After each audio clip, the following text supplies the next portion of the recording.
دوستو آج میری گاڑی کی بیٹری خراب تھی، تو میں نے بیٹری جب ریپلیس کرانی تھی تو مجھے شاپ کیپر نے کہا کہ یار آپ ایسا کرو کہ گاڑی کی جو بیٹری ہے اس کی کچھ سنیپس لے کر مجھے واٹس ایپ کر دو، میں ریلیونٹ بیٹری جو ہوگی اسی ایمپیئر کی آپ کو لا کے دے دوں گا۔ تو میں نے تصویریں جب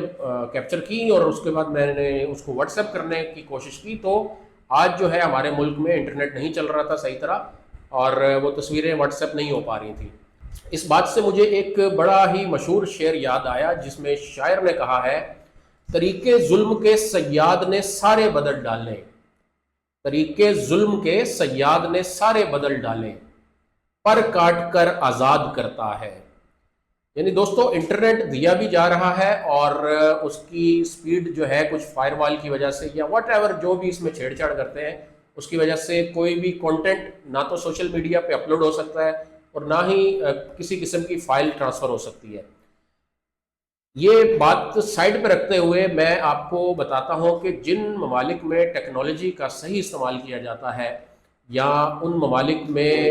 ٹیکنالوجی کو استعمال کرتے ہوئے سکسیس حاصل کی جاتی ہے، اس میں ایک آپ کو نام جو ہے نا یاد ہوگا، آسٹریلیا کا۔ آسٹریلین سپورٹس کے حوالے سے دنیا میں جو ہے نا مثال قائم رکھتے ہیں، اور جو ان کا فیئر شیئر آف مارجن ہونا چاہیے اس سے بھی زیادہ وہ سکسیسفل ہوتے ہیں کسی بھی سپورٹس کے ایونٹ میں، چاہے وہ کرکٹ ہے، چاہے وہ ہاکی ہے، فٹ بال ہے، چاہے وہ اور بھی کھیلوں کے ایونٹس ہیں، سائیکلنگ کے مقابلے ہیں، سوئمنگ کے مقابلے ہیں۔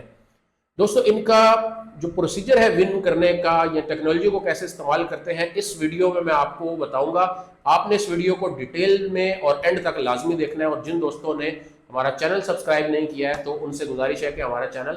سبسکرائب کر لیں۔ دوستو آسٹریلیا کا جو مین ادارہ ہے وہ ہے آسٹریلین انسٹیٹیوٹ آف سپورٹس، جو کہ بیسڈ ہے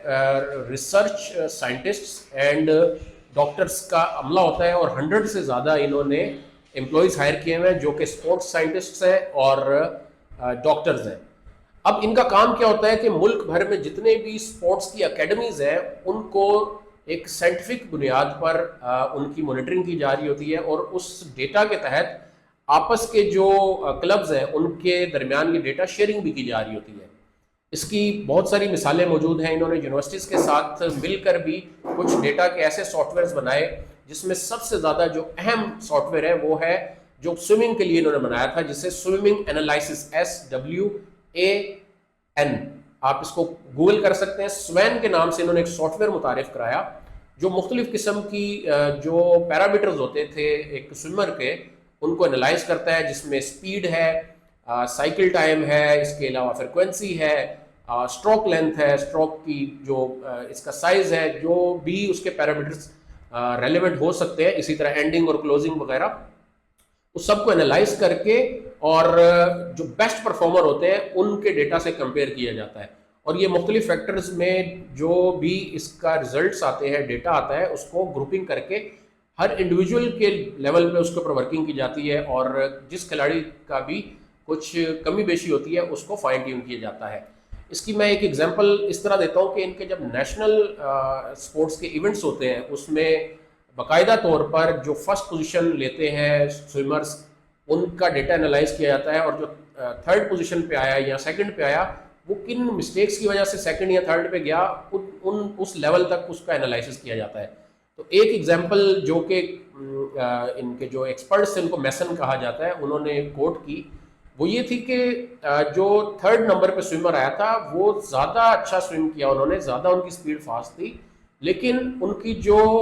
لیکنگ تھی وہ ٹرننگ تھی۔ جب ایک سائیکل کے بعد دوسرا ٹرن لیتا ہے سوئمر تو اس میں جو ہے وہ تھوڑا سا لیگ کر رہے تھے، جس کی وجہ سے وہ تھرڈ پوزیشن میں، اگر وہ اپنی اس کوالٹی کو بہتر کر لیتے اس پیرامیٹر کو، تو وہ فرسٹ جو آئے تھے سوئمر اس کو بھی ہرا سکتے تھے۔ یہ تو ہم نے بات کی ایک سپورٹس کی۔ اس طریقے سے یہ لوگ ایک سپورٹس میں جو بھی اچیو کیا جاتا ہے، یا جو ایک آپ کہہ لیں کہ اسکل سیکھی جاتی ہے، اس اسکل کو دوسرے سپورٹس پر بھی اسی طریقے سے لاگو کرتے ہیں اور امپلیمنٹ کرتے ہیں۔ گولف سے لے کر دوسرے جتنے بھی سائیکلنگ کے، ریسلنگ کے، اور بھی جتنے بھی ٹیم ورک کے مقابلے ہیں، ان سب کے اندر ان سکلز کو یوٹیلائز کیا جاتا ہے، اور ڈیٹا کو ایک سائنس کی مدد سے پراپر انالائز کیا جاتا ہے، اور اس کی بیس پہ سافٹ ویئرز بنائے جاتے ہیں۔ اس کی ایک اور ایگزامپل ریسرچ کے حوالے سے، جو کہ ابھی مائکرو چپس ہوتی ہیں وہ بھی انڈر ریسرچ ہے، جو کہ اسپورٹس مین جتنے بھی ہوں گے ان کی جیکٹس پہ یا ان کے رننگ شوز پہ وہ فٹ کی جائیں گی، اور مختلف قسم کے جو پیرامیٹرز ہوتے ہیں، بلڈ پریشر، اس کے علاوہ سویٹنگ، اور کھلاڑی کی جو ہارٹ بیٹ ہے، اور اس طرح کے جتنے بھی فیکٹرز ہو سکتے ہیں وہ سارے مانیٹر کر کے اس کھلاڑی کا ڈیٹا بنایا جاتا ہے، اور اس کی ٹریننگ میں کہاں کہاں اس کو ڈائٹ کی ضرورت ہے، کون سی ڈائٹس اس کے لیے امپورٹنٹ ہے، وہ سب چیزیں یہ ادارے کرتے ہیں۔ اور آپ دیکھیں کہ کتنا ایک اسٹرکچرڈ ادارہ ہے جو ٹیکنالوجی کو اسپورٹس جیسے شعبے میں استعمال کر رہا ہے۔ اور ہمارے ملک میں اس کمپیئر کریں آپ کے بیسک نیڈز جو ہیں، ہم اس کے اندر بھی ٹیکنالوجی میں چھیڑ چھاڑ یا اس طرح کے کچھ پرابلمس کریٹ کر رہے ہیں کہ جو جس طرح آپ نے گزشتہ دنوں نیوز میں سنا ہوگا کہ فری لانسرز کو کافی نقصان ہوا ہے۔ اسی طریقے سے جب گلوبلی جب کمپنیز انٹریکٹ کرتی ہیں یا ہمارے جو بھی بزنس مین ہیں وہ انٹریکٹ کرتے ہیں دوسرے کنٹریز کے بزنس مین کے ساتھ، جب وہ انٹرنیٹ کی یہ سچویشن دیکھیں گے تو ڈیفینیٹلی اس کا بھی ایک نیگیٹو امپیکٹ پڑے گا ہمارے ملک کے اوپر۔ بات واپس آتے ہیں آسٹریلین جو انسٹیٹیوٹ آف اسپورٹس ہے اس کی مزید کیا کارنامے ہیں یا کس طریقے سے وہ چیزوں کو لے کے چل رہے ہیں۔ اس میں دوسری بات یہ اہم بتاؤں گا کہ اس میں کچھ ایجادات ایسی ہیں جو کہ دنیا نے کاپی بھی کی ہیں۔ بہرحال آسٹریلین انسٹیٹیوٹ آف اسپورٹس کا کہنا ہے کہ ہماری ایجادات کو اگر کاپی بھی کوئی کرتا ہے لیکن ہمارے پروسیجرز کو کاپی کرنا اتنا آسان نہیں ہے۔ مثال کے طور پہ انہوں نے کولنگ جیکٹ بنائی تھی فار سائیکلسٹس۔ جتنے بھی دنیا میں آج کل سائیکلنگ کے مقابلے ہوتے ہیں آپ نے دیکھا ہوگا سائیکلسٹ نے جو کولنگ جیکٹ پہنی ہوتی ہے وہ سب سے پہلے آسٹریلیا نے انٹروڈیوس کرائی تھی۔ دوسری جو ان کی ایک بہت ہی اہم ایجاد تھی وہ الٹیٹیوڈ ٹینٹ تھے، جنہیں ایک سیمولیشن کے طور پر یوز کیا گیا تھا سی لیول کے اوپر آپ کو الٹیٹیوڈ کی فیل دینے کے لیے، کہ اس انوائرمنٹ کو سیمولیٹ کیا گیا تھا ان ٹینٹس کی مدد سے، اور وہ بھی دنیا میں خیر کاپی ہو گئے ہیں، لیکن آسٹریلین اسپورٹس انسٹیٹیوٹ جو ہے وہ کہتا ہے کہ انہیں ان چیزوں سے کوئی فرق نہیں پڑتا ہے، کیونکہ ان کا اسٹرکچر گراؤنڈ لیول پر گراس روٹ لیول پر کافی اسٹرانگ ہے، اور اس ٹیکنالوجی کی مدد سے جو یہ سافٹ ویئرز اور ریسرچ کرتے ہیں اپنے سائنٹسٹ کی مدد سے، اپنے نیوٹریشنس کی مدد سے، اپنے جو فزیشنز ہیں ڈاکٹرز ہیں ان کی مدد سے کافی زیادہ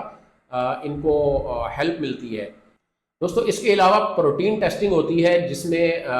امیونوگلوبن اے جو ہے وہ سیلیوا میں ٹیسٹ کیا جاتا ہے، اور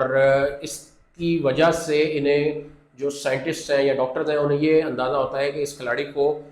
ٹریننگ میں تھوڑی ریلیکسیشن کی ضرورت ہے یا اس کو ایلیمنیٹ کرنے کی ضرورت ہے، کچھ دنوں کے لیے ریسٹ دینا ہے کھلاڑی کو۔ تو جیسے ہی اس کا امیون لیول دوبارہ مینٹین کرتا ہے دین وہ اس کو ٹریننگ میں دوبارہ انڈکٹ کرتے ہیں۔ دوستو ایک اور ادارہ جو آسٹریلیا میں کافی اہم رول پلے کر رہا ہے وہ ہے آسٹریلین اسپورٹس کمیشن۔ دوستو اس ادارے کا کام ہے کہ آسٹریلین انسٹیٹیوٹ آف اسپورٹس میں جتنے بھی کلبز ہیں ان تمام کو فنڈنگ فراہم کرنا، کمپٹیشنز کروانا اور اس تمام کے لیے فنڈنگز کی ارینجمنٹ کرنا۔ دوستو ون مور امپورٹنٹ پوائنٹ وہ یہ ہے کہ جب بھی آسٹریلین کلبز کے درمیان کمپٹیشنز ہوتے ہیں تو وہ کمپٹیشن ماڈل کو اسٹڈی کرتے ہیں، اور اس کمپٹیشن ماڈل کا مطلب یہ ہے کہ جو بیسٹ پرفارمنس ہو سکتی ہے، یعنی کہ وہ اس انوائرمنٹ کو کریٹ کرتے ہیں جو فائنل میچ میں کریٹ کیا جانا ہوتا ہے یا ایکسپیکٹ کیا جا رہا ہوتا ہے۔ ان تمام پلیئرز کو وہ اس پیرامیٹرز کے اوپر جج کرتے ہیں جو ایک ونر کے سکسیس فیکٹرز ہونے چاہیے یا اس معیار کے اوپر اس کھلاڑی کو ہونا چاہیے۔ تو اس سے ان کو فائدہ یہ ہوتا ہے کہ انہیں اپنا ایک بینچ مارک یا ٹارگٹ مل جاتا ہے جس کی بیس پر میچ آنے کے دوران جب کمپٹیشن سٹارٹ ہوتے ہیں انٹرنیشنل لیول کے تو ان میں ان کے کھلاڑی نمایاں پرفارم کرتے ہیں۔ واپس آتے ہیں پاکستان کرکٹ اور پاکستانی اسپورٹس کے اوپر، تو آپ کو پتہ ہے ہمارے ملک میں صرف کرکٹ کو فوکس کیا جا رہا ہے۔ بہرحال ہاکی نے بھی کافی زیادہ ابھی ریسنٹ ڈیز میں امپروو کیا ہے، لیکن ہماری گورنمنٹ کو چاہیے کہ ہاکی کو بھی اتنا ہی پروموٹ کریں، کرکٹ کے علاوہ دوسرے اسپورٹس میں بھی کچھ پروفیشنلزم دکھائیں، اور امید کرتا ہوں آپ بھی اس چیز کے اوپر سوچیں گے۔ اگر آپ کے ذہن میں کوئی آئیڈیا ہے انٹرنیٹ کے غصے کے علاوہ اس کو سائڈ پہ رکھتے ہیں، لیکن اس کے علاوہ اگر آپ کے مائنڈ میں کوئی بھی آئیڈیا یا پوائنٹ ہے نیچے کمنٹ سیکشن میں لازمی بتائیے گا، اور اگر آپ کو ویڈیو پسند آئی ہے تو اسے لائک، شیئر اور کمنٹ ضرور کیجیے گا۔ ٹیک کیئر، اللہ حافظ۔